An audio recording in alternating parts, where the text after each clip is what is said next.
We're breaking down early round defensive end options for the Buffalo Bills in the 2025 NFL Draft today on Locked On Bills.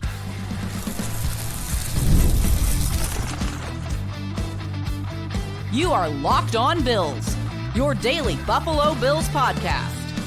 Part of the Locked On Podcast Network, your team every day.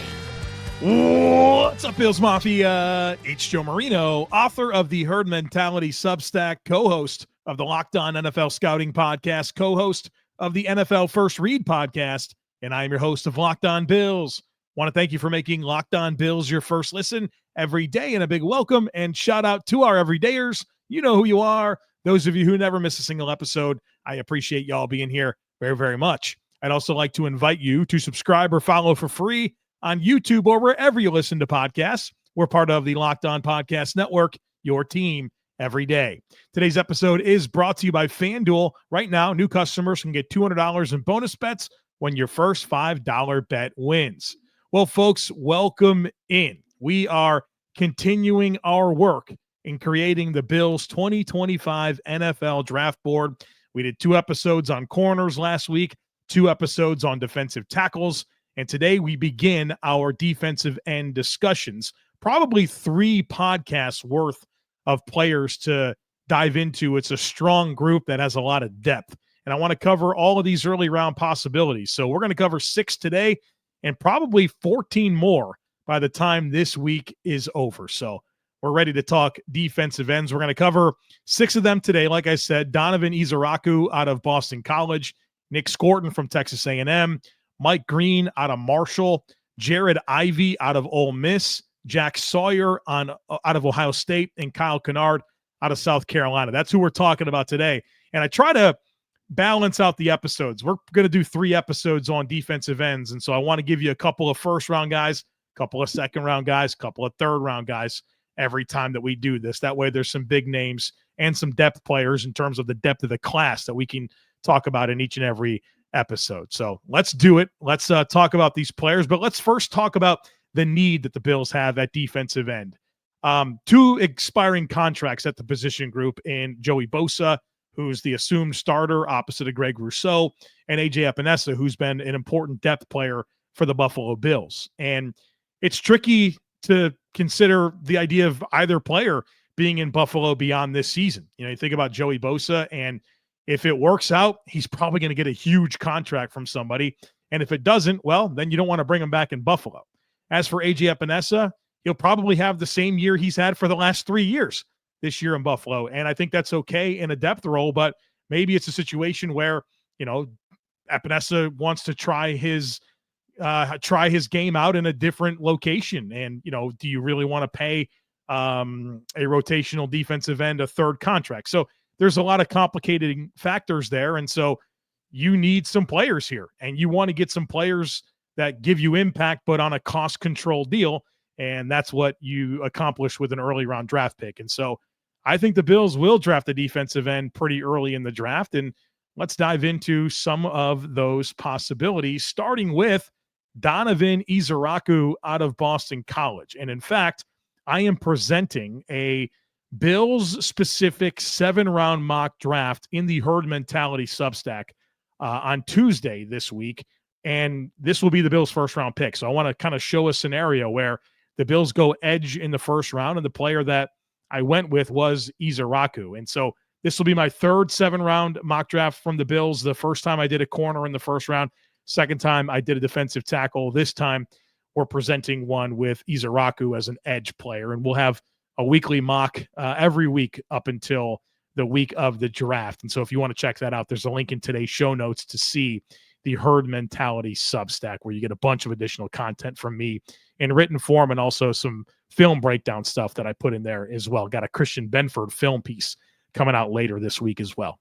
All right, so Donovan Ezeiruaku, Boston College, 6'2.5", 248 pounds, 34-inch arms, 9.25-inch hands. RAS score of an 8.12 out of 10. For his career, 2,092 snaps, 47 tackles for loss, 30 sacks, 8 forced fumbles, had a pass rush win rate in 2024 of 18.2%. Ezeirauku is 21. He turns 22 in September. In high school, played football and competed in track, where he threw discus, threw shot put, did the long jump and the triple jump. He also played football, where he was a two-way player, played tight end and wide receiver on offense, then played like the defensive end, outside linebacker position on defense. He went to Boston College. He had offers from Harvard, Villanova, and Vanderbilt. So some big-time academic colleges had some interest in Ezeirauku. He goes to, of course, Boston College. And so let's talk about why the Bills should draft this player. And then, of course, what concerns are there about forecasting this player to the Bills. And we'll do that like we have for every prospect to this point. So why should the Bills consider drafting Donovan Ezeirauku? Now, first of all, you probably listened to me talk about the size profile at 6'2.5", 248, and thought to yourself, well, is that really the Bills prototype? And I think 3 years ago, I would have said, yeah, I agree with you. This is not really the type of player that I would envision the Bills drafting. However, they've signed Leonard Floyd to a big contract. They've signed Von Miller to a big contract. They drafted Javon Solomon. The Bills have absolutely shown us through their actions a willingness to consider a bursty, bendy type edge rusher, and not necessarily the 6'6", 270-pound, 35-inch arms compression style player. And so I think that opens up a lot of the options for the Bills in the draft. And so Ezeirauku is definitely going to be a lot more of that bursty, bendy, lean build. But the Bills have shown an appetite for this type of player. So let's talk about him. First of all, Donovan Ezeirauku is a skilled pass rusher. Skilled. And he's got a lot of physical ability that translates well to rushing the passer to go with skill. He's got burst. He's got bend. He can get off the football, and he can really, really corner and turn. He's got bend in his hips. He's got ankle flexion. He's got that profile that you see these edge rushers that can like run around guys. He's got it, right? He can run circles around offensive tackles with his burst and bend and that ability to corner and turn and carry that speed through a tight turn. And, that's kind of a hallmark of a lot of the great sack artists, is that ability to do that. Now, you can't just be a runaround player. You got to have some power components. You have to be able to play through contact as well. But I think the name of the game for Ezeirauku is burst bend, highly flexible. And then he complements that with a wide range of hand counters. He's got really good length, 34-inch arms. That shows up on tape. It's important, right? He's sub 250 pounds. So being able to play with extension, keep hands off of his frame is an important part of what he's got to be able to do. And what I really like about the overall package here as a pass rusher is how he syncs up his entire body to win, right? It's not just burst. It's not just bend. It's not just hand counters. There's also footwork. There's also head fakes. It's all synced up to try to force offensive tackles to throw their hands or open up their hips or kind of get stuck in the mud. And then he's able to just do whatever he needs to do to beat the block because he's got good vision and he's got this wide range of skills to be able to beat a block. So there's a really exciting pass rush profile here with Donovan Ezeirauku. That's why the Bills should be interested. This guy can rush the passer, and he's highly skilled with a lot of big-time physical traits to go with it. What concerns are there about forecasting Donovan Ezeirauku to the Bills? Well, like I said, he's got to play with extension because he's lean, right? He's sub 250 pounds. And it's not just that he's sub 250 pounds, it's that it shows up on tape. Like if offensive linemen get their hands on him, it's kind of game over, right? He can get clamped up pretty quickly. He's going to be able to just, be under control of the blocker if he doesn't play with good extension and, guys can get into his pads, right? That's what he's got to be able to do. And of course, just the power elements, they won't translate as well to the NFL. He's able to get some decent bull rushes going in college, right? And really compromise the width of the pocket with some speed to power conversion. But I think that offensive tackles will be able to sink their hips and handle that pretty well. And so, is there going to be enough power elements to complement that run around ability to make him, the impactful pass rusher that, whatever team invests in him is going to be counting on him being. And so I think you're going to want to ideally play him over tight ends in the run game. And I think that's important because, asking him to set the edge against offensive tackles is going to be a big ask out of him. But Can he play over a tight end? Sure. But that does kind of limit things overall, where, you're going to have to be mindful of how he lines up and put him in situations to maximize his skill set, being mindful of, there's going to be some components to his game that he's not really going to be able to give you. So I really love the pass rush profile. I think he's worth a first-round pick. I'd be interested in him at pick 30. He's a unique player, but, maybe there's some things missing here from the overall profile, but the thing he does, rush the passer, does it at a high level, and that's a very valuable thing to be good at in the NFL. So Donovan Ezeiruaku getting the conversation started today. Coming up next, we're going to talk about Nic Scorton, Mike Green, and Jared Ivey. Some very interesting players, folks. Be sure to stick with me. Ever check your bank account and wonder, where did my money go? Between dining out, online shopping, and entertainment, it's easy to lose track. That's where Monarch Money comes in, your personal CFO, giving you full visibility and control over your finances. Monarch Money isn't just another budgeting app. It's a complete financial command center. You can track all your accounts, investments, and spending in one place, so you stop just managing your money and start building wealth. The insights are surprising. When I first started using Monarch, I realized just how much I was spending on food delivery. Now I budget smarter and save more. The convenience is excellent. Instead of juggling multiple apps, you can use Monarch to check your finances, track spending, and even plan long-term goals.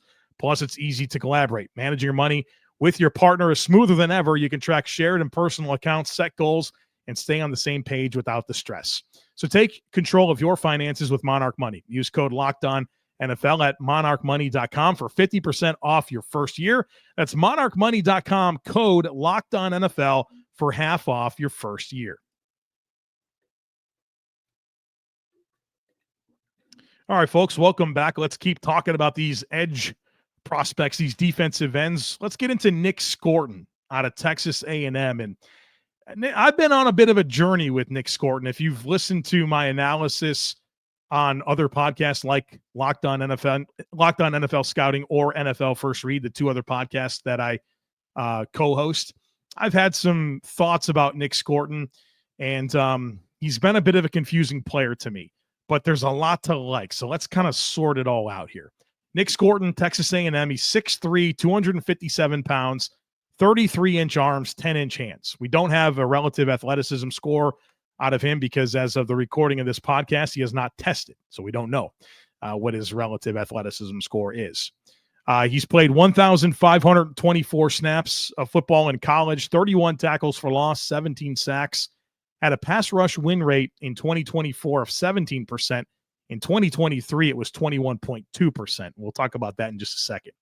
He's 20 years old, turns 21 in August, so a young prospect. His first two seasons he played at Purdue, and then he spent his last season at Texas A&M. And I think if you watch his Purdue film, I think you're going to like a lot more what you see, where I think he's able to be a little bit more attack-oriented, and he was a little leaner. I think he kind of bulked up at Texas A&M and winds up having to be more of this contained type player that takes away from his playmaking ability. And I think for me, once I went back and watched that Purdue tape, which I did not initially, I came away with a much more favorable outlook of Nic Scorton. Also played football and basketball in high school. So why should the Bills consider drafting Nic Scorton? Well, he's an urgent and violent football player. It's obvious. Watch him play. Urgent and violent. This guy gets after people. There's a play demeanor that's just super likable. Everything he does, the way he gets off the ball, the way he gets into contact, the way he tackles, the way he just competes is just super likable. He's got a very dense build, 6'3", 257. And so he's not like long and angular.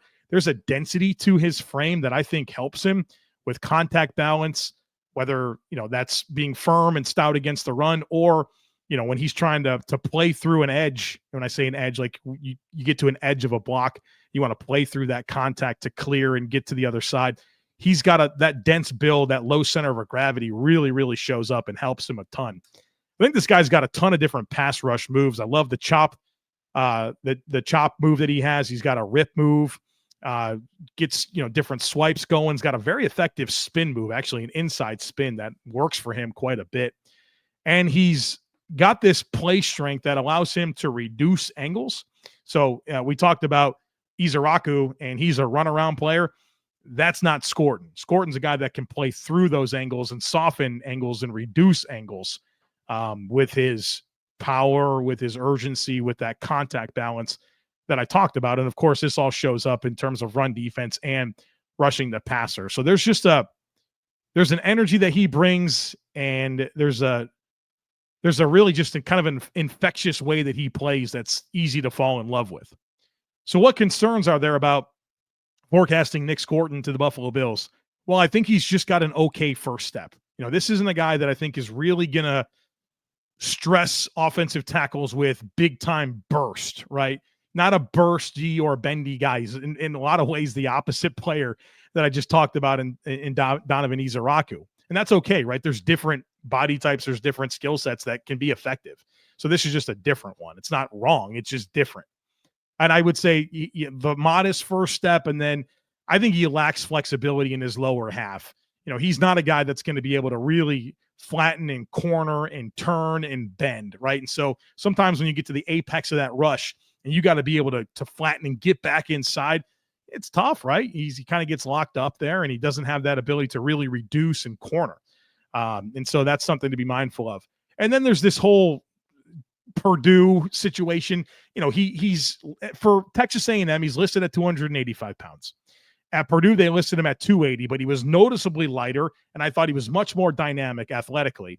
And then he shows up at the combine at 257. So these guys at their weights always all over the place, they're always a little bit tricky because, that's a very big difference. The way that you're going to play football at 280 or 285, a lot different than 255 to 265. That's very different. Like the mass that you have, the movement that you have, and then how that affects your technique and your approach is very different. And so I hope that he can get to the right playing weight that makes the most sense for him to be the best football player that he can be. But I'm a little bothered that it's not been consistent for him in college. And so I like Nic Scorton. I think late first round, it's a reasonably good pick in my opinion. I don't know that I'd be over the moon with it, but I'd understand it. I would love him a lot more in the early second round, which is not where the Bills are picking. And so is there a world where you don't really love your options at 30? Maybe you can move back, into the late 30s or something like that, or mid 30s, and pick up a third round pick and still get a guy like Nic Scorton. I think that's a decent idea. So obviously every scenario is going to be a little bit different. But Nic Scorton is a likable player, despite some of the things that I've said in the past. He's just kind of hard to figure out. But I think once you go back and see the Purdue tape, I think the picture becomes a lot more clear. So good football player. And when you just watch him play, that play demeanor is really, really easy to enjoy. Let's talk about Mike Green out of Marshall.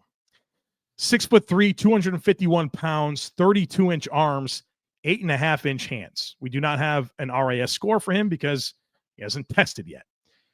Production notes: 1,098 snaps in college, 33 tackles for loss, 22.5 sacks. 17 of those sacks came in 2024. This guy was sacking quarterbacks left and right. Had a pass rush win rate in 2024 of 20.2%. I don't have the age on Mike Green, but I know that he was a true freshman in 2021. So he's probably 22 or 23 years old. Some notes on him: he was a wrestler in high school that finished in the top 3 of the state twice.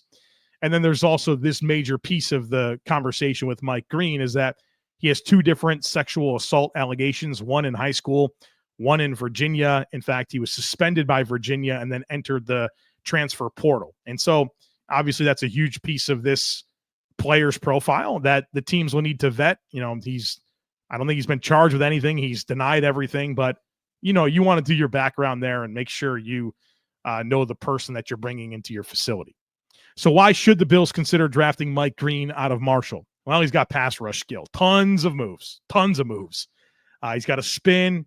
He's got a club swim, club rip, speed to power stuff. He got a good Euro step, ghost move. It's all synced up. He's got a lot of different ways that he can beat blocks. And he is very good with timing and deployment of his overall body as it relates to working those different pass rush moves. He's an explosive athlete. He's got the burst and bend, that ability to corner. You're not going to watch Mike Green and think about this guy getting stuck on contact. That ain't going to happen. He's got that ability to really reduce and flatten and turn and carry a lot of speed through those steep angles. And I think he's just generally has a great feel for how to attack the pocket and how to get to the quarterback. Like, there's a natural understanding of angles and anticipation and where guys are going to move and how guys are going to set and how you work off of that. And I think he's got a really just savvy feel for how he can attack and make plays behind the line of scrimmage. So what concerns are there about forecasting Mike Green to the Buffalo Bills? Well, he lacks length and mass. I mean, that's something to point out. You know, he's 251 pounds and he's got 32-inch arms. So we just don't have a profile here that lends itself well to setting the edge and playing good run defense in the NFL. I worry about the power elements translating, kind of like what I said about Ezeiruaku, is that you can't just be a runaround guy. You know, you have to be able to play through some contact, and that's harder to do, right, in the NFL as opposed to at Marshall, where, you know, I'm watching this guy destroy the offensive tackles from Coastal Carolina, right? But that's going to be a different ball game in the NFL. You got to beat some different types of players, and so, you know, is he going to have enough power elements to be the type of impactful pass rusher that we saw him be in college? And then, of course, you got to be comfortable with the person you're bringing in. 2 sexual assault allegations. That's nothing to take lightly. Obviously, the Bills need to do their due diligence, just like every team needs to when it comes to Mike Green. All right, folks, a loaded third segment. We got to get to 3 players, Jared Ivey, Jack Sawyer, and Kyle Kennard. We're talking about them here on the other side of it. Be sure to stick with me. March Madness is here, and FanDuel is giving you the chance to get in on the action like never before. Right now, new customers can get $200 in bonus bets when your first $5 bet wins. That's $200 extra bucks to use on everything from buzzer beaters to Cinderella stories and even who's cutting down the nets. I love to pick my favorites. I've got my eye on some teams this year. In fact, my pick was Houston to win it all. We're still looking good there, and FanDuel makes it easy to back the teams that you support with spreads, totals, and game props. Look, if your bracket is busted, it's okay. You can get in on these individual games. Plus, you can stay in the action. Tournament games are happening all the time, so you can always find something exciting to bet on. Plus, it's easy and fast. The FanDuel app is simple to use, and when I win, I get paid instantly. There's no waiting around. So visit FanDuel.com and get in on the college hoops action all tournament long.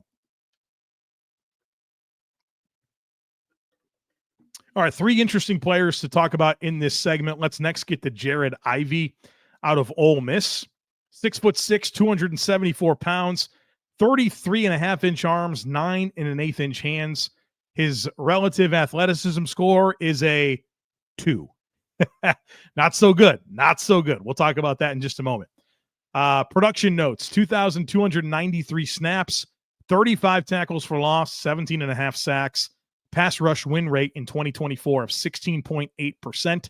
He's 23, turns 24 in December. Played basketball and football in high school, and he started his career at Georgia Tech. He was there for 2 seasons. Then he spent the last 3 at Ole Miss in the SEC. So why should the Bills consider drafting this player? I hope that you didn't stop listening to this Jared Ivey segment after I said he had a relative athleticism score of a 2. And I'll tell you what, some team's going to draft Jared Ivey, and that general manager is going to get up at the press conference to talk about the pick, and they're going to say, you know, this guy didn't test well, and he had a RAS score of a 2. And that general manager is going to say, he's just a good football player. And he is. He's just a good football player. The comp for Jared Ivey, the second I watched him, and Kyle Krabs felt the same way, Danico Autry was kind of the name that we both agreed on, and Danico Autry's RAS score is a 3. So the comp really does hold firm when you talk about the type of player and the athletic profile as well. So obviously we're not talking about a big-time dynamic athlete, but he's a good football player. It's just great feel. It's really great feel. How to beat blocks, how to find the football, angles, where the ball's going to be, leveraging gaps, leveraging the ball. He's just got a great feel for it. He's got heavy hands. You know, he can reset the line of scrimmage. He can control blocks. You know, obviously he's not going to beat you with athleticism, but he can beat you with power and physicality and football IQ. He lines up all over the place, and Ole Miss would have him in a 2-point stance, rushing off the edge, over the tackle, rushing the B gaps, plays all over the place, just like Danico Autry. And I think projecting him to the Bills, I think he would pretty much be the DeJuan Smoot type player, where you play him, you know, outside on rundowns, but you kind of feel good about his interior rush ability. I think that would be the type of role that he would fill for the Bills. Disciplined player. You talk about guys that just do their 111th. This guy does it, right? He's just a very good football player and obviously an outstanding run defender. So what concerns are there about forecasting Jared Ivey to the Bills? Well, he's not super explosive. He's a segmented pass rusher, just think about it just like that. Like when you watch a pass rusher, you want to see this like fluid, everything working together to beat a block. Well, you're going to have much more of a rigid profile when you watch Jared Ivey, where there's segmentation to how he deploys his moves and how he beats blocks. He can play a little bit tall, which obviously you don't want to hear that. You don't want to lose leverage. And so he's like this smart, technical, powerful football player. But of course, the athletic ceiling is going to limit the ceiling, right? It's going to limit the valuation. So I am turned off by the RAS score. I certainly wanted it to be a lot better. And it does move him down my board for sure. But if you just watch the tape, it's hard to not come away thinking anything other than Jared Ivey's a good football player. But obviously there's some athletic restrictions. Let's talk about Jack Sawyer out of Ohio State. 6'4", 260 pounds, 31 3/4 on the arm length, 9 3/4 on the hands. Do not have a relative athleticism score for him. During his career at Ohio State, 1,810 snaps, 29 tackles for loss, 23 sacks, 6 forced fumbles, at a pass rush win rate in 2024 of 17.6%. He's 22, turns 23 in May. Family of athletes here. His grandfather was in the minor league system for the Pittsburgh Pirates. His dad played college football at Findlay. His mom played high school basketball. He was a 5-star recruit that went to Ohio State. So why should the Bills consider drafting Jack Sawyer? Well, he's smart and plays hard. He's got a great feel for the game. And I know that's kind of a boring thing to start. Like I didn't come with big time, athleticism or any type of one skill, but he's got great football IQ and he plays extremely hard. He's very likable in terms of that play demeanor. And I think he's got really good functional strength to defend the run and set the edge and squeeze gaps. He's very good there. And as a power rusher, he can really work speed to power, bull rush, collapse the pocket. And so there's some likable traits there. Now, I think there are concerns about Jack Sawyer, and I think there's some real limitations here. He lacks extension skills. He's got sub 32-inch arms that shows up on tape. When you think about a power style rusher, that's more of a linear athlete. You want to complement heavy hands and power with length, and he doesn't, right? That's a huge piece of the evaluation that's missing. And he can get stuck at the top of his rush, right? He's kind of a stiff player, and it's a challenge for him to flatten and turn. So he's got to really not only soften an angle, but he's got to be able to play through that with power, because he's not going to really be able to turn and carry speed through any type of a steep angle. So I think he's a high floor player, a low ceiling player. I think he's going to have a career just like Sam Hubbard, or a career like Chris Kelsey or Ryan Denny, one of these types of guys that winds up playing and starting for a while, but there's just not going to be a huge playmaking profile in the league that you get from a guy like this due to some of the limitations. So for me, probably more of like a 4th round guy. Maybe he gets drafted a little bit higher than that, but I think there's some limitations here with Jack Sawyer. Last player for today is Kyle Kennard out of South Carolina. Brandon Beane went to the South Carolina Pro Day, so we'll obviously have some good thoughts or plenty of thoughts to have on the South Carolina player, since Brandon Beane wanted to see him in person. He's 6'4", 254 pounds, 34-inch arms, 9 3/4 on the hand size. Good RAS score of an 8.57. Production-wise, 1,993 snaps in college, 39 sacks, 24 tackles for loss. And really, most of that production came in 2024, 16 tackles for loss, 11.5 sacks in 2024. His pass rush win rate in 2024 was 13.1%, so that's just okay. Not a great number there. He's 23, turns 24 in December, and he played his first 4 college seasons at Georgia Tech and then finished things off in South Carolina in 2024. Why should the Bills consider drafting Kyle Kennard out of South Carolina? Well, I think he's on a good path. Georgia Tech's not been a great program for football not been great for player development. And so, he's there for 4 years and gets a chance to go to the SEC, go to South Carolina, and certainly played his best football. And I think that's a good thing to see, where he positioned himself to be in a better situation and then maximized it. I think he's got good length. He plays with good extension, which helps him a ton, whether that's defending the run, whether that's working his pass rush moves. Being able to play with extension and allow that to help him keep his pads clean is really important. And he's a very high effort player. You're going to like the way he plays the game in terms of pursuit effort, competing to get off contact. He's a high effort guy. What concerns are there about forecasting Kyle Kennard to the Bills? I got to be honest, I just didn't get excited watching him. I think that's an important part of an evaluation. Like, how do you feel when you watch a football player? And I didn't really get into the tape and find myself really enjoying what I saw.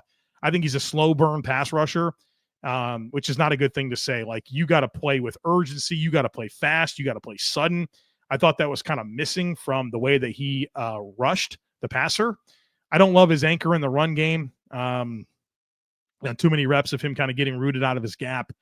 And, he doesn't have that much mass to him. 254 pounds, so I guess that's to be expected.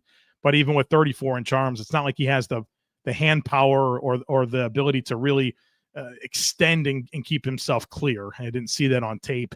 I think he's got a hard time flattening. So not a guy that I think has a lot of bend and ability to corner. And you're talking about a 254-pound defensive end. You'd expect a lot more flexibility from that weight, and I didn't see it. I think his paths to the quarterback are just too elongated. They're too loopy. He has to get too far up the field. He's got some production, but a lot of that is just unblocked. And, if you're an unblocked defensive lineman, you got to make plays, and to his credit, he did. But I don't think that the production really tells a story here with Kyle Kennard. And I just want to see more wins on tape. Like, I'm watching you as a prospect, and I'm thinking about you playing in the NFL. Like, you got to beat blocks. You got to win one-on-ones. You can't be pedestrian going up against college tackles. You got to stand out and be a dude. Never really felt that way watching Kyle Kennard. So would be a day 3 player for me. I've seen a lot of rankings and projections with him as a day 2 guy, which is why I studied him, in addition to Brandon Beane being at the South Carolina Pro Day. But an investment in Kyle Kennard before the 4th round would, to me, be an underwhelming selection. So just got to be honest about what I see. That's what I do. And I didn't get all the excitement watching Kyle Kennard. All right, folks, there's a lot of exciting defensive ends for us to talk about the rest of the week. We will certainly get to them. Like I said, 2 more episodes on defensive ends coming your way this week. We got herd mentality. We got to start talking receivers, all kinds of stuff to get to here on Locked On Bills. So don't miss anything. Make sure that you are subscribed. Would love it if you took a second to rate, review, and share the podcast. Have a great rest of your day. Go Bills. And I look forward to catching up with you again real soon.